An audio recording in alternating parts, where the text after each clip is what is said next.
안녕하세요, 햄릿입니다. DC 팬덤의 소식을 전해드리기 전에 안타까운 소식을 전해드려야 할 것 같습니다.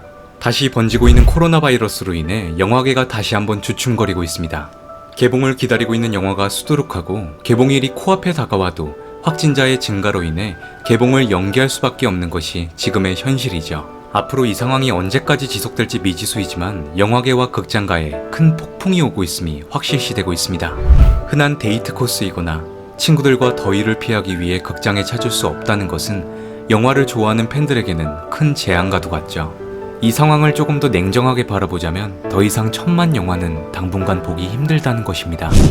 제 인생의 멘토인 윌리엄 셰익스피어는 평생을 전염병과 싸워나갔죠. 당시의 전염병은 지금의 코로나 사태와 비슷한 현상을 보여줍니다.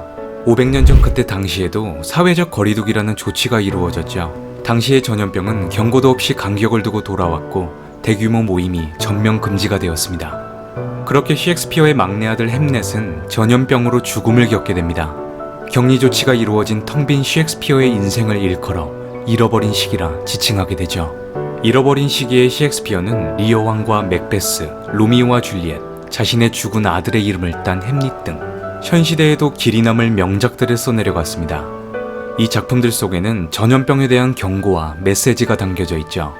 서로에게 진실하지 못한 행동을 할 때 역병은 더 거세진다는 말을 남긴 윌리엄 셰익스피어. 현 상황에서 조금 더 서로를 배려하여 500년 전의 역사가 반복되지 않기를 기원합니다.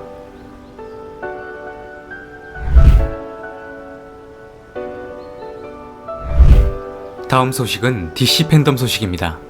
온라인으로 진행되는 이번 행사는 DC 코믹스 기존 팬들과 새로운 팬 형성을 위해 준비된 초대형 이벤트이죠.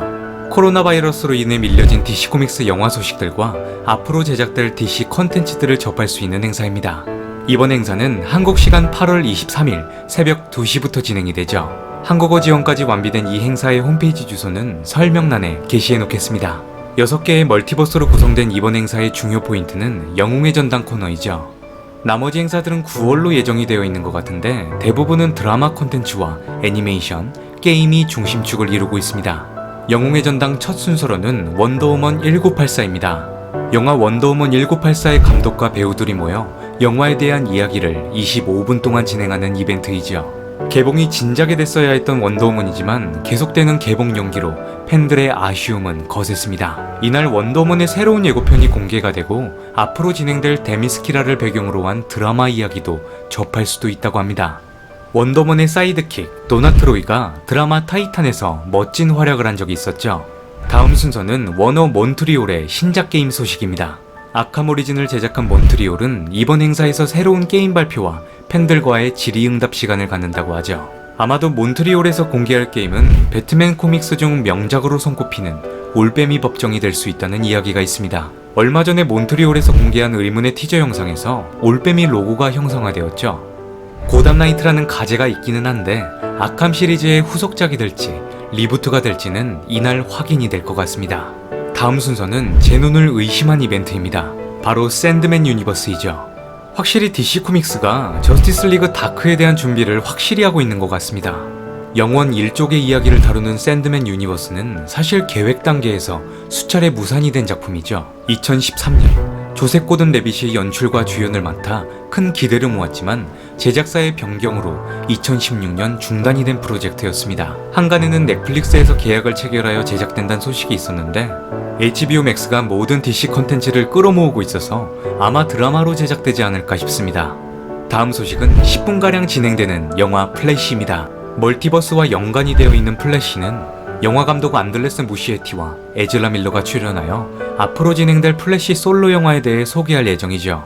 영화감독 안드레스는 이 플래시 영화를 통해 DC 확장 유니버스에 큰 변화가 있을 것이라고 합니다. 플래시포인트라는 작품의 배트맨은 가장 중요한 역할을 하기 때문에 과연 어떤 배트맨이 출연하게 될지 주목해보는 것도 이번 행사의 중요 포인트 중 하나일 것으로 예상이 되죠. 다음 순서는 30분가량 진행될 수어사이드 스쿼드 리부트입니다. 가디언즈 오브 더 갤럭시 감독 제임스 건이 연출을 맡은 수어사이드 스쿼드는 지금까지 단 한 번도 영화에 대한 정보가 공유가 되지 않았죠. 이번 행사에서 수어사이드 스쿼드의 출연진과 감독이 영화의 짧은 트레일러를 공개하여 함께 이야기를 나눌 예정입니다. 사실 전편이었던 수어사이드 스쿼드에서 아쉬웠던 것은 바로 CG 캐릭터의 실종이죠. 거대한 느낌의 괴수를 바랬던 저로서는 이번 수어사이드 스쿼드의 킹샤크를 기대하고 있기에 트레일러에 킹샤크가 살짝이라도 등장했으면 좋겠네요. King Shark is a shark.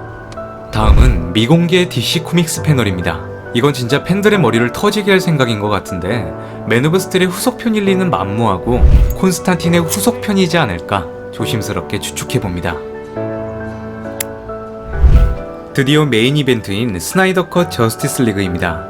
진정한 스나이더 비전을 볼 수 있는 이번 이벤트에서 저스티스 리그의 공식 예고편이 공개될 예정이죠. 바로 여기서 기대가 되는 것은 얼마 전 영상에서 다뤘던 스나이더 컷 버전의 스테판 울프입니다. 조금 더 그로테스크하고 괴물 같은 모습이 공포감을 형성하는 디자인이었죠.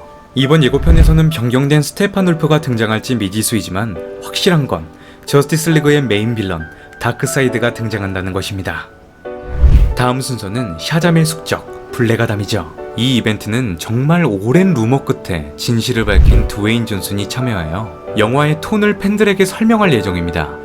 팬들과의 질의응답을 통해 깜짝 놀랄만한 이벤트가 숨겨져 있다고 하는데 예상해보자면 슈퍼맨이나 샤잠의 카메오 등장이 아닐까 싶습니다. 원작 코믹스에서 샤잠과 슈퍼맨은 블랙아담을 막아낸 전적이 있었죠. 만약 이 가능성이 실현이 된다면 슈퍼맨 헨리 카빌의 방향성이 마블의 헐크와 같이 솔로 영화가 아닌 팀무비에 제한 없이 등장한다는 이야기도 됩니다.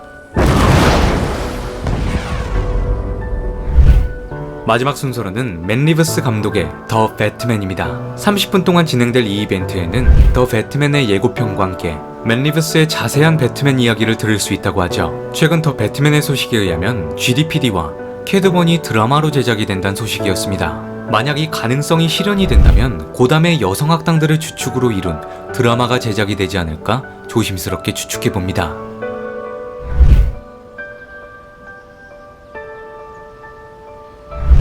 자, 이렇게 DC 팬덤 스케줄을 알아보았습니다.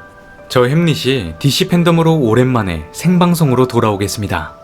영상이 마음에 드셨던 분들은 구독과 좋아요를 눌러주시면 영상을 만드는데 큰 도움이 됩니다.